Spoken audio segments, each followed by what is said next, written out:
ಇಲ್ಲಿ ಬಂದಂಥ ಮತ್ತು ಆನ್ಲೈನಲ್ಲಿ ನನ್ನ ನೋಡ್ತಾ ಇರುವಂಥ ಎಲ್ಲರನ್ನು ರಿಸರೆಕ್ಷನ್ ಡೇಯಲ್ಲಿ ಈ ಪುನರುತ್ಥಾನ ದಿನದಲ್ಲಿ ನಿಮ್ಮೆಲ್ಲರನ್ನು ಆಹ್ವಾನಿಸ್ತೇನೆ. ಆಮೆನ್.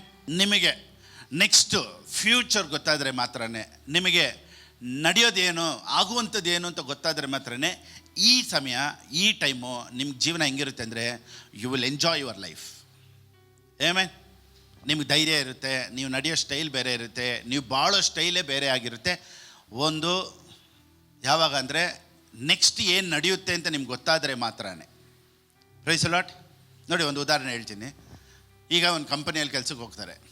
ಒಂದೇ ಕಂಪನಿಯಲ್ಲಿ ಇಬ್ಬರಿಗೆ ಕೆಲಸ ಸಿಗುತ್ತೆ. ಒಬ್ಬರಿಗೆ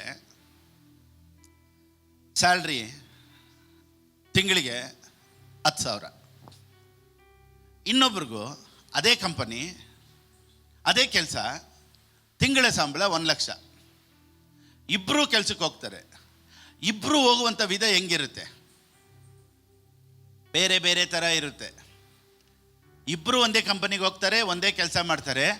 ಆದರೆ ಇಬ್ಬರ ಉದ್ದೇಶ ಅಂದರೆ ಇವ್ರು ಹೋಗುವಂಥ ಸ್ಟೈಲು, ಇವ್ರು ನಡೆಯುವಂಥ ಸ್ಟೈಲು ಬೇರೆ ಬೇರೆ ಇರುತ್ತೆ. ಯಾಕೆ ಗೊತ್ತಾ? ಇವ್ರ ಸ್ಯಾಲ್ರಿ ಎಷ್ಟು ಗೊತ್ತಾ? ಇವ್ರ ಸಂಬಳ ಎಷ್ಟು ಗೊತ್ತಾ? 10,000. ಇವ್ರಿಗೆ ಸಂಬಳ ಎಷ್ಟು ಗೊತ್ತಾ? 1,00,000. ಸೊ 1,00,000 ಸಂಬಳದನ್ನು ಏನು ಮಾಡ್ತಾನೆ ಗೊತ್ತಾ? ಅಯ್ಯೋ 1,00,000 ಸಂಬಳ ಬರುತ್ತೆ, ನಾನು ಬೆಳಿಗ್ಗೆ ಬೇಗ ಎದ್ದೇಳಬೇಕು, ಬೇಗ ಹೋಗ್ಬೇಕು, ಟೈಮ್ಗೆ ಹೋಗ್ಬೇಕು, ಯಾಕಂದರೆ 1,00,000 ಸಂಬಳ ಕೊಡ್ತಾ ಇದ್ದಾರೆ ಅಂತ ಹೋಗ್ತಾನೆ. ಇನ್ನೊಬ್ಬ ಹೆಂಗೆ ಹೋಗ್ತಾನೆ ಗೊತ್ತಾ? ಬಿಟ್ಟಾಕು, ನನಗೆ ಬರೋದೇ 10,000 ರೂಪಾಯಿ, ಇದಕ್ಕೆ ಬೇರೆ ಬೇಗ ಬೇಗ ಹೋಗ್ಬೇಕಾ ಅಂತ. ಸೊ ಒಂದೇ ಕಂಪನಿ, ಒಂದೇ ಕೆಲಸ ಆದರೂ ಇಬ್ಬರು ಹೋಗುವಂಥ ಉದ್ದೇಶಗಳು ಅಥವಾ ಹೋಗೋ ಸ್ಪೀಡು ಬೇರೆ ಬೇರೆ ಆಗಿರೋದಕ್ಕೆ ಕಾರಣ ಏನು ಅಂದರೆ ಅವ್ರ ಫ್ಯೂಚರ್ ಸ್ಯಾಲ್ರಿ ಏನು ಅಂತ ಇಬ್ರಿಗೂ ಗೊತ್ತು. ಅದೇ ರೀತಿಯೇ ಲೋಕದವ್ರು ಬಾಳೋದು ಬಾಳು ಬೇರೆ, ಕ್ರೈಸ್ತರು ಬಾಳು ಬೇರೆ. ಸೊ ಕ್ರೈಸ್ತರಿಗೆ ಇನ್ನೊಂದು ಜೀವನ ಹೆಂಗಿರುತ್ತೆ, ನಾವು ಹೆಂಗಿರ್ತೀವಿ ಅನ್ನೋದೆಲ್ಲ ನಮ್ಗೆ ಗೊತ್ತಾಗ್ಬಿಟ್ರೆ ಇಲ್ಲಿರೋ ಈ ಲೋಕದ ಆಶೀರ್ವಾದ ನಮಗೆ ಭಾಳ ವ್ಯತ್ಯಾಸವಾಗಿರುತ್ತೆ. Praise the Lord. ಸೊ ಇವತ್ತು ಈಸ್ಟರ್ ಮೆಸೇಜ್ ಅಥವಾ ಪುನರುತ್ಥಾನ ಮೆಸೇಜ್, ರಿಸರೆಕ್ಷನ್ ಮೆಸೇಜ್ ಅಂತ ಹೇಳ್ಬೋದು. ಈ ರಿಸರೆಕ್ಷನ್ ಮೆಸೇಜ್ ಏನು ಅಂದರೆ ಯೇಸು ಸ್ವಾಮಿ ಜೀವಂತವಾಗಿ 3ನೇ ದಿನ ಎದ್ದರು ಅಂತ ಎಲ್ಲರಿಗೂ ಗೊತ್ತು. ಆದರೆ ಅದರ ಲಾಭಗಳೇನು ಅಥವಾ ಅದರ ಪರಿಣಾಮಗಳೇನು, ಯಾಕೆ ಯೇಸು ಸ್ವಾಮಿ 3ನೇ ದಿನ ಎದ್ದರು ಅನ್ನೋದು ನಮಗೆ ಗೊತ್ತಾಗ್ಬಿಟ್ರೆ ಅದರಲ್ಲಿ ನಮ್ಮ ಜೀವನವೂ ಅಡಗಿದೆ. ರಿಸರೆಕ್ಷನ್ ಡೇ, ಪುನರುತ್ಥಾನದ ದಿನದ ಈ ಸಂದೇಶದಲ್ಲಿ ನನ್ನ ನಿಮ್ಮ ಭವಿಷ್ಯತ್ ಕಾಲನೂ ಅಡಗಿದೆ ಅನ್ನೋದೇ ಇವತ್ತಿನ ಸಂದೇಶ. Praise the lord. ನೋಡಿ, ಇನ್ನು ಕೆಲವರು ಏನು ಅಂದ್ಕೊಂಡಿರ್ತಾರೆ ಗೊತ್ತಾ? ಒಬ್ಬ ಮನುಷ್ಯ ಸತ್ತಿದ ತಕ್ಷಣ ಅವನೇನಾಗ್ತಾನೆ? ಮಣ್ಣಾಗಿ ಹೊರಟೋಗ್ತಾನೆ, ಬೂದಿ ಆಗಿಬಿಡ್ತಾನೆ, ಅವನ ಲೈಫ್ ಅಷ್ಟೇ ಅಂತ ಎಲ್ಲರಿಗೂ ಗೊತ್ತಿರೋದು ಅಷ್ಟೇ. ಆದರೆ ಸತ್ಯವೇದ ನಮಗೆ ಬೇರೆ ಹೇಳುತ್ತೆ. ಸೊ ಅದ್ರ ಬಗ್ಗೆನೂ ಇವತ್ತು ಸ್ವಲ್ಪ ನಾವು ನೋಡೋಣ. ಆಮೆನ್. ಈ ಲೋಕ ತಿಳ್ಕೊಂಡಿರೋದೇನು ಗೊತ್ತಾ? ಒಂದು ಸತಿ ಮನುಷ್ಯ ಸತ್ತ ಮೇಲೆ ಅವ್ನ ಮನುಷ್ಯನ ಜೀವಿತ ಮುಗಿದೋಯ್ತು. ನೋಡಿ, ಇನ್ನು ಕೆಲವರು ಏನು ಗೊತ್ತಾ? ಈ ಲೋಕದ ಹೋರಾಟ, ಈ ಲೋಕದ ಕಷ್ಟ, ಹಿಂಸೆ, ಹಣ ಕಷ್ಟ, ಫ್ಯಾಮ್ಲಿ ಪ್ರಾಬ್ಲಮ್, ಇದನ್ನೆಲ್ಲ ತುಂಬ ಸಹಿಸಕ್ಕಾಗದೆ ಏನು ಮಾಡಿಬಿಡ್ತಾರೆ ಗೊತ್ತಾ? I will end my life. ಅವ್ರು ಏನು ಹೇಳ್ತಾರೆ ಗೊತ್ತಾ? ನಾನು ಇಲ್ಲಿಗೆ ಸೂಸೈಡ್ ಮಾಡ್ಕೊಂಡ್ಬಿಡ್ತೀನಿ, ಇಲ್ಲಿಗೆ ನಾನು ಆತ್ಮಹತ್ಯೆ ಮಾಡ್ಕೊಂಡ್ಬಿಡ್ತೀನಿ, ನಾನು ಸತ್ತೋಗ್ತೀನಿ ಪಾಸ್ಟರ್. ಯಾಕಮ್ಮ, ಯಾಕೆ ಸಿಸ್ಟರ್ ಅಂದರೆ, ಈ ಲೋಕದಲ್ಲಿ ನನ್ನ ಕೈಲಿ ತಡೆಯೋಕ್ಕಾಗ್ತಾಯಿಲ್ಲ ಪಾಸ್ಟರ್, ನನ್ನ ಲೈಫನ್ನ ನಾನು ಎಂಡ್ ಮಾಡ್ಕೊತೀನಿ ಅಂತಾರೆ. ಆದರೆ ನಾನೇನು ಹೇಳ್ತೀನಿ ಗೊತ್ತಾ? ನೀನು ಸೂಸೈಡ್ ಮಾಡ್ಕೊಳ್ಳೋದ್ರಿಂದ ನಿನ್ನ ಲೈಫ್ ಎಂಡ್ ಆಗೋದಿಲ್ಲ, ಅಲ್ಲಿಂದನೇ ನಿನ್ನ ಲೈಫ್ ಇನ್ನೊಂದು ಸ್ಟಾರ್ಟ್ ಆಗುತ್ತೆ ಅನ್ನೋದು ಸತ್ಯವೇದ ನಮಗೆ ಸ್ಪಷ್ಟವಾಗಿ ಹೇಳುತ್ತೆ. ಸೊ ಆತ್ಮಹತ್ಯೆ ಮಾಡ್ಕೊಳ್ಳೋದ್ರಿಂದ ನನ್ನ ಲೈಫ್ ಎಂಡ್ ಆಗೋದಿಲ್ಲ. ಆಮೆನ್. ಅದೇ ಈ ರಿಸರೆಕ್ಷನ್ ಡೇನ ಸಂದೇಶ. ನಾವು ಸಾಯೋದ್ರಿಂದ, ನೀವು ಸಾಯೋದ್ರಿಂದ ಅದು ಎಂಡ್ ಅಲ್ಲ. ಇನ್ನು ಕೆಲವರು ಏನು ಅನ್ಕೊತಾರೆ ಗೊತ್ತಾ? ಸತ್ತ ಮೇಲೆ ಮನುಷ್ಯ ಮಣ್ಣಾಗಿ ಹೋಗಿದ ಮೇಲೆ ಅವನ ರೂಪ ಚೇಂಜ್ ಆಗಿಬಿಡುತ್ತೆ, ಅವನ ಬೇರೆ ಆತ್ಮ ಮಾತ್ರ ಇರುತ್ತೆ, ಗಾಳಿ ಥರ ಇರುತ್ತೆ, ಹೊಗೆ ಥರ ಇರುತ್ತೆ. ಇಲ್ಲ. ಈ ರಿಸರೆಕ್ಷನ್ ಡೇಯಲ್ಲಿ, ಈ ಪುನರುತ್ಥಾನದ ಮೆಸೇಜಲ್ಲಿ ಇನ್ನೊಂದು ಚೆನ್ನಾಗಿ ತಿಳ್ಕೊಳ್ಳಿ. ಒಬ್ಬ ಮನುಷ್ಯ ಹೇಗೆ ಬದುಕಿದ್ನೋ, ಹೇಗೆ ಇದ್ನೋ, ಸತ್ತ ಮೇಲೂ ಮತ್ತೆ ಜೀವಂತವಾಗಿ ಇದ್ದಾಗ ಅವನು ಹಂಗೇ ಇರ್ತಾನೆ. he will be the same after he dies.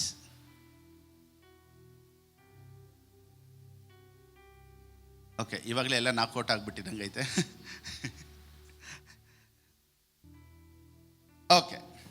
ಇನ್ನೊಂದು, ಎಲ್ಲ ಜಾತಿ ಧರ್ಮಗಳು ಏನು ಹೇಳ್ತಾರೆ ಗೊತ್ತಾ, ಒಂದು ಸತಿ ಮನುಷ್ಯ ಸತ್ತ ಮೇಲೆ ಅವನಿಗೆ ಇನ್ನೊಂದು ಜನ್ಮ ಅನ್ನೋದು ಇರೋದಿಲ್ಲ. ಸೊ ಒಂದು ವೇಳೆ ನನಗೆ ಜನ್ಮ ಅಂತ ಒಂದಿದ್ರೆ ಎಲ್ಲರೂ ಏನು ಹೇಳ್ತಾರೆ ಗೊತ್ತಾ, ನನಗೆ ಇನ್ನೊಂದು ಜನ್ಮ ಅಂತಿದ್ರೆ ನಾನು ನಿನಗೆ ಮಗಳಾಗೇ ಹುಟ್ಟಬೇಕಮ್ಮ, ನನಗೆ ಇನ್ನೊಂದು ಜನ್ಮ ಆಗಿದ್ರೆ ನೀನೇ ನನ್ನ ತಾಯಿ ಆಗಿರಬೇಕು, ಇನ್ನೊಂದು ಜನ್ಮ ಅಂತಿದ್ರೆ ನಾನು ಪ್ರಾಣಿಯಾಗಿ ಹುಡ್ತೀನಿ, ಇನ್ನೊಂದು ಜನ್ಮದಲ್ಲಿ ಏನಾಗ್ತಾರೆ ಅವರು ಹಸುವಾಗಿ ಹುಡ್ತಾರೆ, ನಾಯಾಗಿ ಹುಡ್ತಾರೆ. ನೋಡಿ, ಒಬ್ಬೊಬ್ಬರ ಕಲ್ಪನೆಗಳು ಬೇರೆ. ಆದರೆ ಕ್ರೈಸ್ತ ಧರ್ಮ ಬೇರೆ. ಎಲ್ಲ ಮತಗಳಿಗೂ ನಮ್ಮ ಮತಕ್ಕೂ ವ್ಯತ್ಯಾಸ ಉಂಟು. ಎಲ್ಲ ಮತಗಳಿಗೂ ಇನ್ನೊಂದು ಜನ್ಮದಲ್ಲಿ ಬೇರೆ ಆಗ್ತಾರೆ ಅನ್ನೋ ನಂಬಿಕೆ ನಮಗೆಲ್ಲ ಕ್ರೈಸ್ತರಿಗೆ ಇದ್ದಾಗೆ ಇನ್ನೊಂದು ಜನ್ಮದಲ್ಲೂ ಇರ್ತಾರೆ ಅನ್ನೋದೇ ನಂಬಿಕೆ. ಅದೇ ಇವತ್ತು ರಿಸರೆಕ್ಷನ್ ಡೇನ ಸಂದೇಶ. After hearing this message you will never be the same again. Amen. ಇನ್ನೊಂದು, ಎಲ್ಲ ಜಾತಿ ಮತಗಳು ಏನು ಹೇಳ್ತಾರೆ ಗೊತ್ತಾ, ಎಲ್ಲ ಜಾತಿ ಒಂದೇ, ಎಲ್ಲ ಮತಗಳು ಒಂದೇ. ನಮ್ಮ ಧರ್ಮದಲ್ಲಿ ಏನು ಹೇಳ್ಕೊಡ್ತಾರೆ, ಪ್ರೀತಿ ಮಾಡು, ಇನ್ನೊಬ್ರನ್ನ ಕ್ಷಮಿಸು. ಸೊ ಎಲ್ಲ ಹೋಗಿ ಸೇರೋದು ಒಂದೇ ಕಡೆನೇ. ಸೊ ನಮ್ಮ ಧರ್ಮ ನಿಮ್ಮ ಧರ್ಮ ಅನ್ನೋದು ಬೇರೆ ಬೇರೆ ಅಲ್ಲ ಅಂತ ಹೇಳ್ತಾರೆ. ನಿಜವಾಗ್ಲೂ ಹೇಳ್ತೀನಿ, ನಮ್ಮ ಧರ್ಮ ಬೇರೆ, ಬೇರೆಯವ್ರ ಧರ್ಮ ಬೇರೆ, ಅವ್ರ ನಂಬಿಕೆಗಳು ಬೇರೆ, ನಮ್ಮ ನಂಬಿಕೆಗಳು ಬೇರೆ. ಸೊ ಕ್ರೈಸ್ತ ಧರ್ಮನೂ ಬೇರೆ ಧರ್ಮನೂ ನಾವು ಒಂದಾಗಿ ಮಾಡೋಕ್ಕಾಗೋದಿಲ್ಲ. ನಮಗೆ ಏನೇನೆಲ್ಲ ಆಶೀರ್ವಾದಗಳಿದೆ ಅನ್ನೋದನ್ನೇ ಇವತ್ತು ಈ ರಿಸರೆಕ್ಷನ್ ಡೇಯಲ್ಲಿ ನಾವು ನೋಡೋಣ. Amen. To live a successful life on this earth you should know your eternal life. Amen. ಸುವಾರ್ತೆನ ಸಿಂಪಲಾಗಿ ಹೇಳ್ಬಿಡ್ತೀನಿ ನೋಡಿ. ಯೇಸು ಕ್ರಿಸ್ತನು ಈ ಲೋಕಕ್ಕೆ ನಮಗಾಗಿ ಬಂದನು, ನಮಗಾಗಿ ಈ ಲೋಕದಲ್ಲಿ ಬಾಳಿದನು. ಯೇಸು ಸ್ವಾಮಿ ನಮ್ಮ ಪಾಪಗಳಿಗಾಗಿ ಶಿಲುಬೆಯಲ್ಲಿ ಸತ್ತನು. ನಮಗಾಗಿ ಯೇಸು ಸ್ವಾಮಿ ಸತ್ತು 3ನೇ ದಿನ ಜೀವಿತವಾಗಿ ಎದ್ದನು ಎಂಬ ಸುವಾರ್ತೆನ ಯಾರು ನಂಬ್ತಾರೋ ಅದೇ ಸುವಾರ್ತೆ. ಆಮೆನ್. ಅವರಿಗೆ ನಿತ್ಯ ಜೀವ ಉಂಟಾಗುತ್ತೆ ಅಂತ ಸತ್ಯವೇದ ಹೇಳುತ್ತೆ. ಆಮೆನ್. ಎಲ್ಲರಿಗೂ ಸಮಾಧಿ ಇರುತ್ತೆ, ಸಮಾಧಿ ಒಳಗಡೆ ಅವ್ರು ಇರ್ತಾರೆ. ಆದರೆ ನಮ್ಮ ದೇವ್ರು ಮಾತ್ರ ಸಮಾಧಿ ಮಾತ್ರ ಐತೆ, ಸಮಾಧಿಯಲ್ಲಿ ನಮ್ಮ ಯೇಸು ಇಲ್ಲ. ಅಲ್ಲಿ ಬೈಬಲ್ಲು ಒಂದು ಕಟ್ಟು ಕತೆ ಅಲ್ಲ. ಬೈಬಲ್ಲು ಒಂದು ಕಟ್ಟು ಕತೆ ಅಲ್ಲ. ಕಟ್ಟುಕತೆ ಅಂದರೆ ಏನು ಗೊತ್ತಾ, ಒಂದು ಊರಲ್ಲಿ ಒಂದು ರಾಜ ಇದ್ದ. ಅದು ಯಾವ ಊರು ಅಂತ ಹೇಳಲ್ಲ, ಅದೇ ಕಟ್ಟುಕತೆ. ಒಂದು ಊರಲ್ಲಿ ಒಂದು ರಾಜ ಇದ್ದ, ಆ ರಾಜನ ಹೆಸರು ಹೇಳಲ್ಲ, ಅದೇ ಕಟ್ಟುಕತೆ. ಆ ರಾಜ ಯಾರು ಗೊತ್ತಿಲ್ಲ, ಒಂದು ಊರಲ್ಲಿ ಯಾರು, ಯಾವ ಊರು ಗೊತ್ತಿಲ್ಲ. ಆದರೆ ಬೈಬಲು ಎಲ್ಲ ಸ್ಪಷ್ಟವಾಗಿ ಹೇಳುತ್ತೆ. ಸೊ ಬೈಬಲು ಕಟ್ಟುಕತೆ ಅಲ್ಲ, ಇದು ನಿಜ, ಈಗೂ ಉಂಟೆ ಅಂತ ಜನ ಆಶ್ಚರ್ಯ ಪಡುತ್ತಾರ ಬೈಬಲಲ್ಲಿ ಇದೆ. ನೋಡಿ, ಬೈಬಲ್ ಎಲ್ಲ ಡೀಟೇಲ್ಸು ಕೊಡುತ್ತೆ. That is called Bible. Amen. So ಸತ್ತವರು ಎಲ್ಲಿರ್ತಾರೆ, ಸತ್ತ ಮೇಲೆ ಏನಾಗ್ತಾರೆ, ಸೊ ಸತ್ತ ಮೇಲೆ ಇನ್ನೊರ ಲೈಫ್ ಏನು, ಸೂಸೈಡ್ ಮಾಡ್ಕೊಳ್ಳೋರು ಎಲ್ಲಿರ್ತಾರೆ, ಸೊ ಎಲ್ಲ ಬೈಬಲ್ಲು ಡೀಟೇಲ್ಸಾಗಿ ಹೇಳುತ್ತೆ. ಒಬ್ಬ ಮನುಷ್ಯನ ಅಂತ್ಯ ಹೆಂಗೆ. ನೋಡಿ, ಕ್ರೈಸ್ತರಿಗೆ ಮಾತ್ರ ಮರಣದ ಮೇಲೆ ಭಯನೇ ಇಲ್ಲ. ಶಿಷ್ಯರೆಲ್ಲರೂ ನೋಡಿ ನನ್ನನ್ನು ಸಾಯಿಸಿ ಅಂದರು. ಯಾಕೆ ಗೊತ್ತಾ, they know the power of resurrection. ಪೇತ್ರನನ್ನು ತಲೆ ಕೆಳಕ್ಕೆ ಹಾಕಿ ಶಿಲುಬೆಯಲ್ಲಿ ಹಾಕಿದ್ರು, ಪೌಲನನ್ನು ಚಿತ್ರಹಿಂಸೆ ಮಾಡಿದ್ರು, ಅನೇಕ ಡಿಸೈಪಲ್ಸನ್ನು ಕತ್ತನ್ನು ತೆಗೆದ್ರು. ಸೊ ಇನ್ನೊಂದು ಪುಸ್ತಕದಲ್ಲಿ, ದ ಬುಕ್ ಆಫ್ ಹೀಬ್ರೂಸಲ್ಲಿ, ಇಬ್ರಿಯರಿಗೆ ಬರೆದ ಪುಸ್ತಕದಲ್ಲಿ ಏನು ಹೇಳುತ್ತೆ ಅಂದರೆ, ಆಗ ರೋಮಾಪುರದವರ ಒಂದು ಆಡಳಿತದಲ್ಲಿ ಜನರನ್ನು ಹೇಗೆ ಕೊಲ್ತಾ ಇದ್ರು ಅಂದರೆ, ಯಾರೆಲ್ಲ ಯೇಸು ಸ್ವಾಮಿನ ನಂಬ್ತಾ ಇದ್ರೋ ಅವ್ರನ್ನೆಲ್ಲ ಚಿತ್ರಹಿಂಸೆ ಮಾಡಿ ಸಾಯಿಸ್ತಾ ಇದ್ರಂತೆ. ಯೇಸು ದೇವರಲ್ಲ ಅಂತ ಹೇಳುವಂತ ಅವ್ರೇನು ಹೇಳ್ಬೋದಾ, ಇಲ್ಲ ಯೇಸುನೇ ದೇವರು ಅಂತ ತಮ್ಮ ಪ್ರಾಣಗಳನ್ನು ಬಲವಂತವಾಗಿ ಕೊಟ್ಟರಂತೆ. ಯಾಕೆ ಗೊತ್ತಾ, they know the power of resurrection. Bible ಹೇಳುತ್ತೆ, ಅನೇಕ ಹೆಂಗಸರು ಸುಟ್ಟಾಕಿದ್ರಂತೆ, ಚಿಕ್ಕ ಮಕ್ಕಳನ್ನೆಲ್ಲ ಚಿತ್ರಹಿಂಸೆ ಮಾಡಿದ್ರು. ಆದರೂ ಜನ ನಿಲ್ಲೋದಕ್ಕೆ ಕಾರಣ, ಧೈರ್ಯವಾಗಿ ನಿಲ್ಲೋದಕ್ಕೆ ಕಾರಣ ಏನು ಗೊತ್ತಾ, ಈ ಲೋಕದ ಲೈಫು ಸ್ವಲ್ಪನೇ, ಆದರೆ ನಾನು ದೇವರೊಂದಿಗೆ ಇರುವಂಥ ಲೈಫು ದೊಡ್ಡದು. ಲೂಕನಿಗೆ ಬರೆದ ಪುಸ್ತಕ 24ನೇ ಅಧ್ಯಾಯ, ಲೂಕ್ ಚಾಪ್ಟರ್ 24 ಫ್ರಮ್ ವರ್ಸ್ 36. ಅವರು ಈ ಸಂಗತಿಯನ್ನು ಕುರಿತು ಮಾತಾಡುತ್ತಿರುವಾಗ ಆತನೇ ಅವರ ನಡುವೆ ನಿಂತು, ನಿಮಗೆ ಮನಶಾಂತಿಯಾಗಲಿ ಎಂದು ಅವರಿಗೆ ಹೇಳಿದನು. ನೋಡಿ, ಯೇಸು ಸ್ವಾಮಿ ಸತ್ತ ಮೇಲೆ ಜೀವಂತವಾಗಿ ಎದ್ದು ಬಂದು ಜನರಿಗೆ ಕಾಣಿಸ್ಕೊಂಡಿದ್ದು ಸತ್ಯವೇದ ಹೇಳುತ್ತೆ. ಶಿಷ್ಯರು ಕಾಣಿಸ್ಕೊಂಡ್ರಂತೆ. ಆಮೇಲೆ ಮೇರಿ ಮ್ಯಾಗ್ದಲಿನ್ ಮಗ್ದಲ ಮರಿಯಾಳಿ ಕಾಣಿಸ್ಕೊಂಡ್ರು. ಸೊ ಜೀವಂತವಾಗಿ ಎದ್ದ ಮೇಲೆ ಯೇಸು ಸ್ವಾಮಿ ಅನೇಕರಿಗೆ ಕಾಣಿಸ್ಕೊಂಡ್ರು. ಸತ್ಯವೇದದಲ್ಲಿ ನಾವು ನೋಡ್ತೀವಿ. ಹೆಂಗೆ ಕಾಣಿಸ್ಕೊಂಡ್ರು ಅಂದರೆ ಭೂತ ಥರ ಕಾಣಿಸ್ಕೊಂಡಿಲ್ಲ, ಯೇಸು ಸ್ವಾಮಿ ಥರನೇ ಕಾಣಿಸ್ಕೊಂಡ್ರು. ಪ್ರೈಸ್ ಲಾರ್ಡ್ ಹೇಳಿ. ಯೇಸು ಸ್ವಾಮಿ ಹೆಂಗೆ ಕಾಣಿಸ್ಕೊಂಡ್ರು? ಯೇಸು ಸ್ವಾಮಿ ಸತ್ತ ಮೇಲೆ ಮತ್ತೆ ಜೀವಂತವಾಗಿ ಎದ್ದಾಗ ಹೆಂಗೆ ಕಾಣಿಸ್ಕೊಂಡ್ರಂತೆ? ಯೇಸು ಸ್ವಾಮಿ ಥರನೇ ಕಾಣಿಸ್ಕೊಂಡ್ರು. ಸೊ ಇದರಲ್ಲಿ ಒಂದು ಸತ್ಯ ಇದೆ. ಪಾಸ್ಟರ್, ಯೇಸು ಸ್ವಾಮಿ ಹೆಂಗೆ ಕಾಣಿಸ್ಕೊಂಡ್ರೆ ನಮಗೇನು ಅನ್ನೋ ಕ್ವಶನ್ ನಿಮ್ಗಿರ್ಬೋದಲ್ವಾ? ಈಗ ಬನ್ನಿ ನೆಕ್ಸ್ಟ್ ನೋಡಿ. ಯೇಸು ಸ್ವಾಮಿ ಜೀವಂತವಾಗಿ ಎದ್ಮೇಲೆ ಏನು ಹೇಳ್ತಾರೆ? ನಾನು ಮುಟ್ಟು ನೋಡ್ರಿ, ಮಾಂಸ ಎಲುಬು ರಕ್ತ ಎಲ್ಲ ನನಗೂ ಐತೆ ಅಂತ ಹೇಳಿದ್ರು. After resurrection. ನೆಕ್ಸ್ಟ್ ಯೇಸು ಸ್ವಾಮಿ ಜೀವಂತವಾಗಿ ಎದ್ದಿದ ಮೇಲೆ ಹೇಳ್ತಾರೆ, ನನ್ನನ್ನು ಮುಟ್ಟು ನೋಡಿ, I am still the same, ನಾನು ಹಂಗೇ ಇದ್ದೀನಿ. ಸೊ ಯೇಸು ಸ್ವಾಮಿನ ಮುಟ್ಟು ನೋಡ್ತಾರೆ. ಅಯ್ಯೋ, ಹೆಂಗೆ ಮನುಷ್ಯ ಸತ್ತ ಮೇಲೆ ಹಂಗೆ ಇರೋದಕ್ಕೆ ಸಾಧ್ಯ? ಏನ್ರಿ ಆಶ್ಚರ್ಯ ಇದು? ನೆಕ್ಸ್ಟ್ ಇದನ್ನು ಹೇಳಿದ ಮೇಲೆ ಆತನು ತನ್ನ ಕೈಗಳನ್ನು ಕಾಲುಗಳನ್ನು ಅವರಿಗೆ ತೋರಿಸಿದನು. ನೋಡ್ರಿ, ಕೈ ನೋಡ್ರಿ, ಕಾಲು ನೋಡ್ರಿ. ಯೇಸು ಸ್ವಾಮಿ ಸತ್ತ ಮೇಲೆ ಜೀವಂತವಾಗಿ ಎದ್ದು ಬಂದ ಮೇಲೆ ಹೇಳ್ತಾರೆ, ನನ್ನ ಕೈ ನೋಡ್ರಿ, ನನ್ನ ಕಾಲು ನೋಡ್ರಿ, ಮುಟ್ಟು ನೋಡ್ರಿ, ಸೇಮ್. ಅಂದರೆ ಏನು ಪ್ರೂವ್ ಮಾಡ್ತಾ ಇದ್ದಾರೆ ಅಂದರೆ, ಸತ್ತ ಮೇಲೆ ಮನುಷ್ಯ ಥರನೇ ಇರ್ತಾನೆ. ಸೊ ಒಂದು ವೇಳೆ ಮನುಷ್ಯ ಈ ಲೋಕದಲ್ಲಿ ಇದ್ದಾಗ ಸತ್ತು ಬಿಟ್ರೆ, ಸತ್ತು ಎದ್ದ ಮೇಲೆ ಅವನು ಅದೇ ಥರನೇ ಇರ್ತಾನೆ. So this is the lesson from resurrection. ಇವಾಗ ನಿಮ್ಮಪ್ಪ ಸತ್ತೋದ್ರು ಅಂದರೆ ನಿಮ್ಮಪ್ಪ ಬೇರೆ ಥರ ಇರೋದಿಲ್ಲ, ನಿಮ್ಮಪ್ಪ ಥರನೇ ಇರ್ತಾರೆ. But what is the difference? He will B in glorified body. So Jesus Christ ಇವಾಗ ನೀವು ನೋಡ್ತಾ ಇದ್ದೀರಲ್ಲ, ಕೈ ನೋಡ್ರಿ, ಕಾಲು ನೋಡ್ರಿ, ಎಲ್ಲ ನೋಡಿ. ಇದು ಯಾವ ಬಾಡಿ ಗೊತ್ತಾ? ಶಾರೀರಿಕವಾದಂಥ ಲೋಕದ ಶರೀರ ಅಲ್ಲ, ಅದು ಮಹಿಮೆಯ ಶರೀರ, ಗ್ಲೋರಿಫೈಡ್ ಬಾಡಿ. ಸೊ ಈ ಬಾಡಿ ಏನು ಹೆಂಗಿರುತ್ತೆ ಅಂದರೆ, ಅಲ್ಲಿಗೆ ವಯಸ್ಸೇ ಆಗಲ್ಲ. ಅದಕ್ಕೆ ಕೂದಲು ಉದ್ರಲ್ಲ, ಕೂದಲು ಡೈ ಹಾಕ್ಬೇಕಾಗಿದ್ದಿಲ್ಲ, ಹೊಟ್ಟೆ ಹಸಿಯಲ್ಲ, ನಿಮಗೆ ದಾಹ ಆಗೋದಿಲ್ಲ. So always you will be young, ಅದೇ ಥರನೇ ಇರ್ತೀರ. After man rise from the dead, he will be the same. That is the message about resurrection day. So ಏನು ಹೇಳ್ತಾರೆ ಅಂದರೆ, ನೀವು ಇದೇ ಥರನೇ ಇರ್ತೀರ.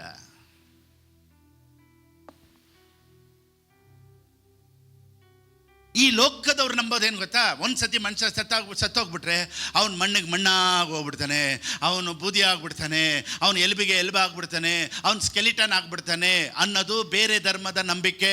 ನಮ್ಮ ನಂಬಿಕೆ ಏನು ಗೊತ್ತಾ? ಇರೋ ಥರನೇ ಇರ್ತೀರ, ಆದರೆ ಈ ಶರೀರ ಮಾತ್ರ ಹೆಂಗಿರುತ್ತೆ ಗೊತ್ತಾ? This will be the glorified body, that's all. But you will look same after you die. ಸತ್ತ ಮೇಲೂ ಅವ್ರು ಅದೇ ಥರನೇ ಇರ್ತಾರಂತೆ. ಅದನ್ನು ಪ್ರೂವ್ ಮಾಡೋದಕ್ಕೆ ಯೇಸು ಸ್ವಾಮಿ ಎದ್ದು ಬಂದು ಎಲ್ಲರಿಗೂ ಕಾಣಿಸ್ಕೊಂಡ್ರು. ನೋಡಿ ನೋಡಿ, ಸೇಮ್, ನೋಡಿ ಸೇಮ್, ನೋಡಿ ಕೈ ನೋಡಿ ಸೇಮ್, ಕಾಲು ನೋಡಿ ಸೇಮ್. ಸೊ ಏನು ಪ್ರೂವ್ ಮಾಡ್ತಾ ಇದ್ದಾರೆ ಅಂದರೆ, ಆಫ್ಟರ್ ಯು ಡೈ ಆಲ್ಸೋ, ನೀನು ಒಂದು ವೇಳೆ ಸತ್ತೋದ್ರು ಅವ್ರ ಥರನೇ ಇರ್ತೀಯ. ಈಗ ಯೇಸು ಸ್ವಾಮಿ ಪರಲೋಕದಲ್ಲಿ ಜೀವಂತವಾಗೇ ಇದ್ದಾರೆ. ಹೆಂಗಿದ್ದಾರೆ ಅಂದರೆ, ವಿತ್ ಗ್ಲೋರಿಫೈಡ್ ಬಾಡಿ. ನಿಮಗೆ ಗೊತ್ತಿರೋರು, ಸ್ವಂತದವರು ಅಥವಾ ಅಪ್ಪನೋ ಅಮ್ಮನೋ ಯಾರೇ ಸತ್ತಿದ್ರು ಮತ್ತೆ ನೀವು ಅವ್ರನ್ನ ನೋಡಿದಾಗ ಅವ್ರು ಅದೇ ಥರನೇ ಇರ್ತಾರೆ ಹೊರತು ಭೂತ ಥರ ಇರೋದಿಲ್ಲ. ಅವ್ರ ಮುಖ ಚೇಂಜ್ ಆಗೋದಿಲ್ಲ, ಅವ್ರ ಫೇಸ್ ಕಟ್ ಚೇಂಜ್ ಆಗೋದಿಲ್ಲ. They will look same but with the glorified body. ಅಪೊಸ್ತಲರ ಬರೆದ ಪುಸ್ತಕ 9ನೇ ಅಧ್ಯಾಯ 4ರಿಂದ ಓದೋಣ. ಯಾಕೆ ಇವನು ಯೇಸು ಸ್ವಾಮಿ ನಂಬ್ತಾ ಇರಲಿಲ್ಲ ಹೇಳಿ? ಶಿಷ್ಯರೆಲ್ಲ ಗಾಸ್ಪಲ್ ಹೇಳ್ಬೇಕಾರೆ ಪೌಲನ್ ಮಾತ್ರ ನಂಬ್ತಾ ಇರಲಿಲ್ಲ. ಯಾಕೆ ಗೊತ್ತಾ? ಶಿಲುಬೆಯಲ್ಲಿ ಸಾಯೋರು ಮೋಸವಾದವ್ರನ್ನೇ ಸಾಯಿಸೋದು. ದ ವರ್ಸ್ಟ್ ಪೀಪಲ್ ಅಂದರೆ, ಭಾಳ ಸತಿ ಗೌರ್ಮೆಂಟ್ ಅವ್ರನ್ನ ವಾರ್ನ್ ಮಾಡಿ, ಜನ ವಾರ್ನ್ ಮಾಡಿ, ಆದರೂ ಕೇಳಲ್ಲ. ನೋಡ್ದ, worst people, the most vulnerable people, ಅವ್ರನ್ನೇ ಶಿಲುಬೆಗೆ ಹಾಕ್ತಾಯಿದ್ರಂತೆ. ಡ್ಯೂಟನಮಿ 21, 22, 23. ಧರ್ಮೋಪದೇಶ ಕಾಂಡ ಬರೆದ ಪುಸ್ತಕ 21ನೇ ಅಧ್ಯಾಯ 22, 23. ಅಪರಾಧ ಮಾಡಿದವನು ಮರಣ ಶಿಕ್ಷೆಯನ್ನು ಹೊಂದಿದ ಮೇಲೆ ನೀವು ಅವನ ಶವವನ್ನು ಮರಕ್ಕೆ ತೂಕ ಹಾಕಿದರೆ ಅದು ರಾತ್ರಿಯಲ್ಲಿಯೂ ಮರದ ಮೇಲೆ ಇರಬಾರದು, ಅದೇ ದಿನದಲ್ಲಿ ಅದನ್ನು ನೆಲದಲ್ಲಿ ಉಣಬೇಕು. ನೋಡಿ, ಕ್ರಾಸ್ ಇದು ಶಿಲುಬೆ. ಅದಕ್ಕೇನೆ ಯೇಸು ಸ್ವಾಮಿ ಶಿಲುಬೆನ ಹಾಕಿದ್ದು. ಹಳೆ ಒಡಂಬಡಿಕೆಯಲ್ಲಿ ಹೇಳುತ್ತೆ, ಧರ್ಮೋಪದೇಶ ಕಾಂಡ ಬರೆದ ಪುಸ್ತಕದಲ್ಲಿ, ವಾಟ್ ಈಸ್ ಕ್ರಾಸ್. ನೋಡಿ, ಒಬ್ಬ ಮನುಷ್ಯ ಶಿಲ್ಬೆಯಲ್ಲಿ ಸತ್ಬಿಟ್ರೆ, ಮರದಲ್ಲಿ ಸತ್ಬಿಟ್ರೆ, ಅವನು ಅವತ್ತೇ ಬಾಡಿ ಎತ್ತಿ ಮಣ್ಣಲ್ಲಿ ಹಾಕ್ಬಿಡ್ಬೇಕು. ಯಾಕೆ ಗೊತ್ತಾ? ಡೆಡ್ ಬಾಡಿ ಮೇಲಿದ್ದರೆ ಆ ಊರಿಗೆ ಶಾಪ ಅಂತ ಜನ ನಂಬ್ತಾಯಿದ್ರು. ಅದಕ್ಕೇನೆ ಒಬ್ಬ ಮನುಷ್ಯ ಶಿಲುಬೆಯಲ್ಲಿ ಪ್ರಾಣ ಬಿಟ್ಟುಬಿಟ್ರೆ ಇಮಿಡಿಯೇಟ್ ಅವನ್ನ ತೆಗೆದು ಬಿಡಬೇಕು. ನೋಡಿ, ಯೇಸು ಸ್ವಾಮಿ ಸತ್ತಿದ ತಕ್ಷಣ ಅಲ್ಲಿಂದ ಇಳಿಸಿದ ಕಾರಣ ಏನು ಗೊತ್ತಾ? That is return in the book of Deuteronomy. ಮರಕ್ಕೆ ತೂಗು ಹಾಕಲ್ಪಟ್ಟವನು ದೇವರ ಶಾಪವನ್ನು ಹೊಂದಿದನಲ್ಲವೇ? ಅದಕ್ಕೆ ಬೈಬಲ್ ಹೇಳುತ್ತೆ, ಯೇಸು ಸ್ವಾಮಿ ನಮಗಾಗಿ ಮರದಲ್ಲಿ ತೂಕ ಹಾಕಲ್ಪಟ್ಟು ನಮಗಾಗಿ ಶಾಪಗ್ರಸ್ತನಾದನು. ಸೊ ಪೌಲನ್ ಯಾಕೆ ನಂಬ್ತಾ ಇರಲಿಲ್ಲ ಗೊತ್ತಾ? ಶಾಪ ಹಿಡ್ದಂಥ ಒಬ್ಬ ಮನುಷ್ಯನ ನಂಬಕ್ಕೆ ಹೇಳ್ತೀಯ ದೇವ್ರ? ಇದು ಮೋಸವಾದವ್ರನ್ನೇ ಶಿಲುಬೆಗೆ ಹಾಕ್ತಾ ಇದ್ರು. ಸೊ ಮೋಸವಾಗಿದ್ದಂಥ ಒಬ್ಬ ಮನುಷ್ಯನನ್ನ ದೇವ್ರು ಅಂತ ಹೇಳ್ತಿರಲ್ಲಪ್ಪ, ಹೆಂಗೆ ದೇವ್ರು ಹಾಕೋದಕ್ಕೆ ಸಾಧ್ಯ ಅಂತಾನೆ ಪೌಲನು ಎಲ್ಲರನ್ನು ಕೊಲ್ಲೋದಕ್ಕೆ ಸ್ಟಾರ್ಟ್ ಮಾಡಿದ್ದು. ಸಭೆಗಳನ್ನು ಹಿಂಸೆ ಮಾಡಿದ ಕಾರಣ ಏನು ಗೊತ್ತಾ? ಪೀಪಲ್ ವೇರ್ ಬಿಲೀವಿಂಗ್ ದಟ್ ಈ ವಾಸ್ ಎ ಕರ್ಸ್ಡ್ ಮ್ಯಾನ್.